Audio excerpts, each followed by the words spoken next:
What's up, guys? I wanted to come on here and give you a short little rundown of some high points off of the presser that Trump just finished giving.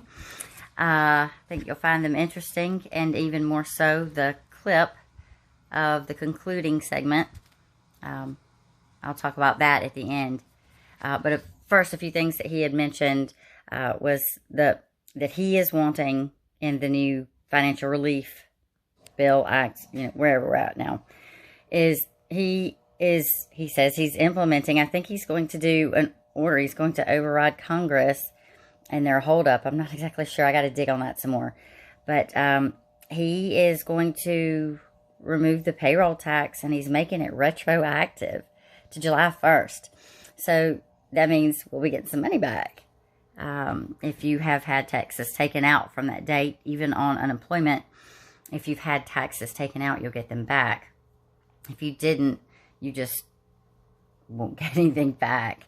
But like, as for me, I was furloughed, and I just went back to work. This was my second week, and so no taxes will come out. I did have taxes come out of my furlough, my unemployment, and the other funds, so I'll get that back. Anyway, so that's a big bonus, the big payroll tax cut. Looks like we're going to get that. And when he said July 1st, retroactive, he then said it would go to the end of the year and possibly longer. Let's hope so. I don't think you guys realize the difference that could make. Okay, another few of the things he said. He talked about Lebanon, and he said he spoke with him over there. He's sending, 3 aircraft fully loaded, is what he kept saying, fully loaded. He said, we're sending supplies and aid and relief, but we're sending 3 aircraft fully loaded. So, guys, you got to learn how to read between the lines of things that he's trying to say without saying. And as far as that Lebanon explosion, I do not believe that was natural, accidental, just oops, there was a fire that spread over there. There were little detonations at the base of the clouds following the first, I think it was a much smaller explosion. And then I have seen some footage that showed something that looked like an RPG or a missile flying straight down in it instantly before the big shockwave boom. So I think what we've got there is an atomic bomb. And they have actually been threatened before that area, that container holement of that ammonium nitrate would be targeted. And by the way, guys, that ammonium nitrate is from 2014. It's 6 years old. It's been stored for 6 years. And from Russia, no less. It was a Russia cargo ship. And, or not, I guess it wouldn't be cargo if it was ammonium nitrate. I don't even know what they call it. But, and the company went bankrupt and just abandoned the ship, crew members and all. I think they were left on board for about 2 months, and then they were pulled, and then, Lebanon took in the ship, and at some point they got it in these storage containers. Why it's not been used or disposed of, I really couldn't tell you. But they were warned that would be used as a target. So we're right over there by, Israel and like Jerusalem, all the Holy Land. This is the Middle East is what we have to watch. That's the biggest thing right now. Okay, so anyway, that's that. He's sending over 3 aircraft fully loaded. He made a lot of mention about middlemen when he was talking about pharmaceutical drugs. He is really, really going to be cutting the prices of those. He made mention of a lot of the corruption that goes on where, they'll sell the medicine for high price, extra high price, and then the middleman, and he called them middlemen, not middlemen or middleman, but the middleman And he repeated that a lot, so that might be significant. I'm going to see if I can find anything on that. Excuse me. I know I'm all kind of ragged out looking. It's been a long week and a long day trying to readjust to work hours again on a new schedule. So we'll have to do digs on the middleman, and then let's see some other stuff. Okay, he mentioned the Tennessee Valley Authority, and it's he. This one was interesting. Definitely digging this right after I finish this video, but he made like this is a government entity, but not a government entity. Maybe kind of like the Federal Reserve, but I guess he's paid by the government. But he's fixing to address that because this guy, well, oh yeah. He said, but this man or woman, but in this case, man.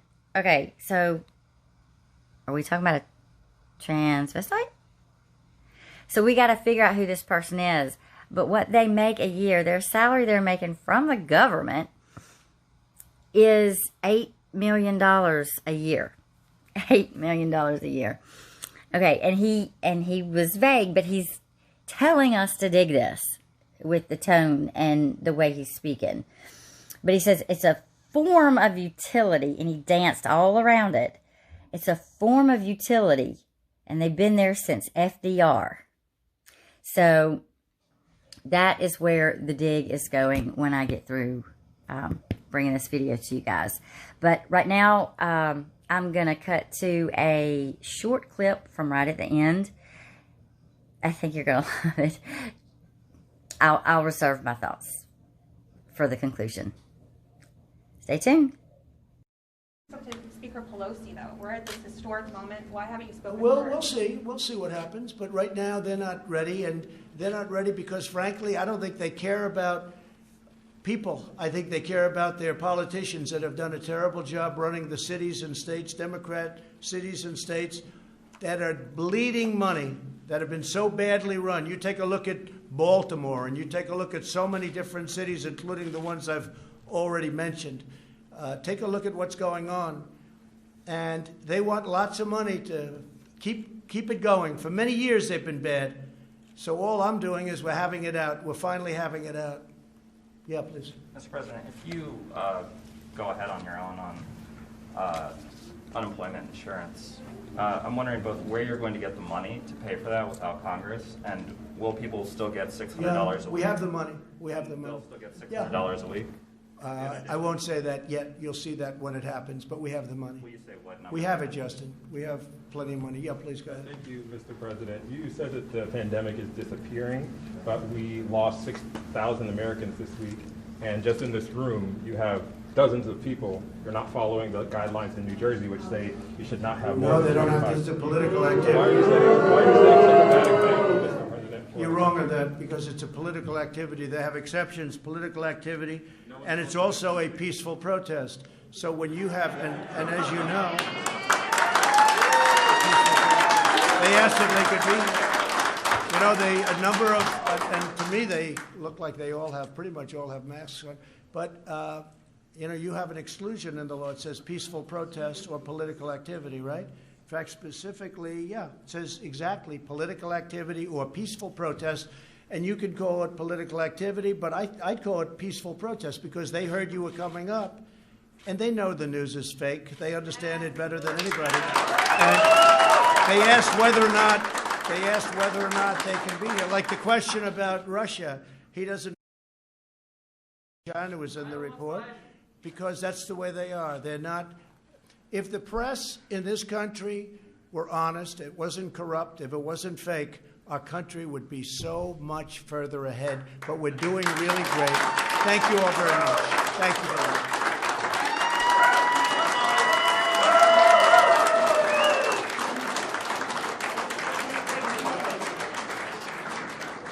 Okay, so Trump has figured out the trick to mastering the mainstream media, the press, the questions that follow the pressers. They're always so vile and inflammatory and instigatory. Is that a word? So anyway, he owned it. This Just a Guy came on and asked about this and that and the other, and the masks. And Trump had supporters there. And they booed him. And then Trump really laid the smackdown with the peaceful protest thing. Guys, he played that like a boss. Winning.